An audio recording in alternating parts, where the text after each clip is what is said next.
जिल्हा परिषदांसह महापालिकांचा निवडणुकांचा मार्ग मोकळा। नगर परिषद नगरपंचायत निवडणुका या ठरलेल्या वेळेतच होणार। 21 जानेवारीला सुप्रीम कोर्टामध्ये पुढची सुनावणी। आरक्षणाची 50% मर्यादा ओलांडणाऱ्या स्थानिक स्वराज्य संस्थांमध्ये पुन्हा सोडत काढणार। सूत्रांची माहिती, नव्यानं प्रक्रिया पूर्ण करण्यासाठी 15 दिवसांचा कालावधी लागण्याची शक्यता।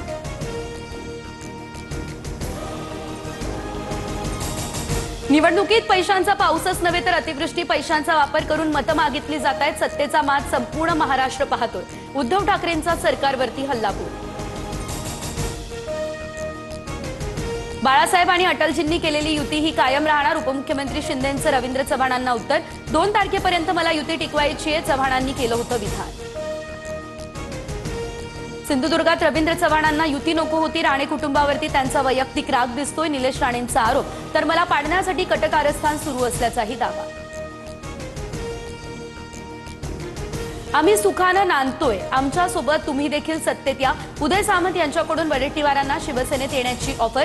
सत्तेची लंका जाळून सुखानं नांदा, या वडेट्टीवारांच्या टीकेला दिलं उत्तर। मुंबईमधील हवेच्या गुणवत्तेबाबत 15 डिसेंबरला हायकोर्टामध्ये होणार सुनावणी। तर हवेची गुणवत्ता सुधारण्यासाठी पालिकांच्या उपाययोजनांची हायकोर्ट पाहणी करणार।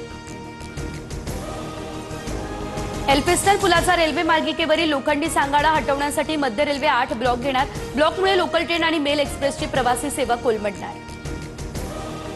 बोगस जन्म मृत्यू दाखले रद्द करण्याचे महसूल मंत्र्यांचे आदेश। तर खोट्या कागदपत्रांद्वारे राज्यात मोठ्या प्रमाणात जन्म मृत्यूचे दाखले दिल्याचं समोर।